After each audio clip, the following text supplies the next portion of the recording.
Bashundhara group ও UCB ব্যাংকের অর্থায়নে তৃণমূলে ফুটবলের বিকাশে তারকা খেলোয়াড় সৃষ্টির লক্ষ্যে নোয়াখালীতে শুরু হয়েছে বাফুফে অনূর্ধ্ব-15 জাতীয় ফুটবল লিগের চূড়ান্ত পর্ব। রোববার দুপুরে বেলুন উড়িয়ে অনূর্ধ্ব-15 জাতীয় লিগের উদ্বোধন করেন সমাজ কল্যাণ মন্ত্রণালয়ের সচিব ডক্টর মোহাম্মদ আবু ইউসুফ। দীর্ঘ 10-12 বছর পর নোয়াখালীতে এই জাতীয় ফুটবল লীগ অনুষ্ঠিত হচ্ছে। জাতীয় লীগ কর্তৃপক্ষ জানিয়েছে, চূড়ান্ত পর্বে শহীদ ভুলু স্টেডিয়ামে বিভিন্ন জেলা থেকে বাছাই করা মোট 12টি দল অংশগ্রহণ করবে। আগামী 30 ডিসেম্বর চূড়ান্ত পর্বের ফাইনাল খেলা অনুষ্ঠিত হবে। প্রথম দিনে স্বাগতিক নোয়াখালী বনাম বরিশাল অনূর্ধ্ব-15 দল অংশগ্রহণ করে। বাফুফে অনূর্ধ্ব-15 জাতীয় ফুটবল লীগ 2025 সদস্য সচিব ও জেলা যুব দলের সাধারণ সম্পাদক নুরুল আমিন খান সহ অনেকে। এই জাতীয় লীগের মধ্য দিয়ে তৃণমূলে ফুটবল তার হারিয়ে যাওয়া গৌরব ফিরে পাবে। এই লীগ থেকে উঠে আসবে আগামীর জাতীয় খেলোয়াড়, যারা বাংলাদেশের প্রতিনিধিত্ব করবে। Gold's Gym across 30+ countries with over 700+ locations worldwide. Train anywhere, belong everywhere. যারা আজকের ম্যাচে অংশগ্রহণ করছে বরিশাল এবং নোয়াখালী, তাদের দুই পক্ষের আমি ক্রীড়াবিদদের ধন্যবাদ জানাই এবং আমি তাদেরকে অনুরোধ করব যে এই যে ফুটবল খেলা, এটা শুধু খেলার জন্যই খেলা নয়, এটাতে আমরা লাইফ স্কিল শিখতে পারি। আমরা এই ফুটবল খেলার মাধ্যমে, ফুটবল প্রতিযোগিতার মাধ্যমে আমাদের মধ্যে লিডারশিপ কোয়ালিটি ডেভেলপ করে, আমাদের মধ্যে সেন্স অফ কম্পিটিশন ডেভেলপ করে, আমাদের মধ্যে পারস্পরিক সহযোগিতা, টিম স্পিরিট, যে কিভাবে একটা টিম মেম্বার হয়ে দলগতভাবে একটা প্রতিযোগিতায় অংশগ্রহণ করে আপনার সফলতা পাওয়া যায়। ইউসিবি আন্ডার-15 জাতীয় ফুটবল লিগ 2025-এর চূড়ান্ত পর্বের খেলা নোয়াখালী শহীদ ভুলু স্টেডিয়ামে আজকে উদ্বোধনের মাধ্যমে শুরু হতে যাচ্ছে।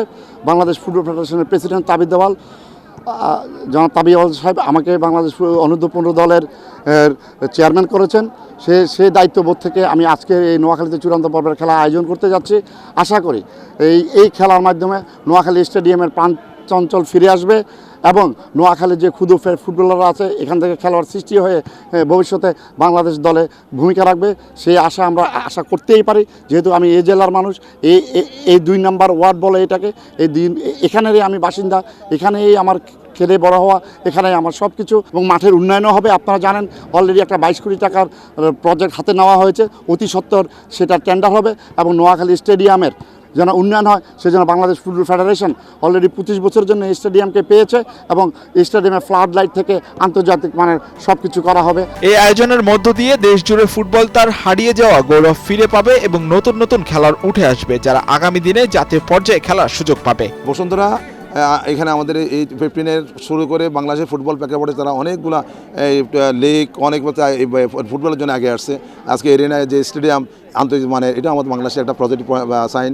তারা আজকে পাশাপাশি বিভিন্ন টুর্নামেন্টে, বিভিন্ন লিগে তারা স্পন্সার, ঢাকা সব ম্যাক্সিমাম লিগগুলো তারা স্পন্সার করে। হামজা বা আমাদের সৌমিতদের মতো আমরা বিদেশি প্লেয়ারের উপর নির্ভরশীল হব না। আমরা আমাদের নিজস্ব প্লেয়ার দিয়ে আমরা আগামীতে আমাদের ফুটবল, ক্রিকেট সহ অন্যান্য সবগুলো খেলা আমরা এগিয়ে নিতে চাই। এই খেলার মাধ্যমে তৃণমূলের যারা তৃণমূলের ক্ষতি হবে, আমাদের অনূর্ধ্ব 14, 15, 16, 17 ওই সমস্ত খেলোয়াড়রা এখানে আরও বেশি অনুপ্রাণিত হবে। অংশগ্রহণ করে অনেক খুশি হয়েছি। এভাবে যদি প্রত্যেক বছর আয়োজন করা হয় বিভিন্ন লিগ বয়সভিত্তিক, তাহলে এখান থেকে অনেক ভালো আমরা বা আরও যারা আছে তারা অনেক ভালো খেলতে পারবে। বিভিন্ন league step by step player উঠানোর জন্য যে স্কিমগুলো আছে আর কি, তার ভিতরের একটা অংশ এটা। পুরানা প্লেয়ারদেরকে ডাকা হয় না, যদি পুরানা প্লেয়ারগুলো ডাকা হয় তাহলে খেলাধুলার মান আরও অনেক উন্নত হবে।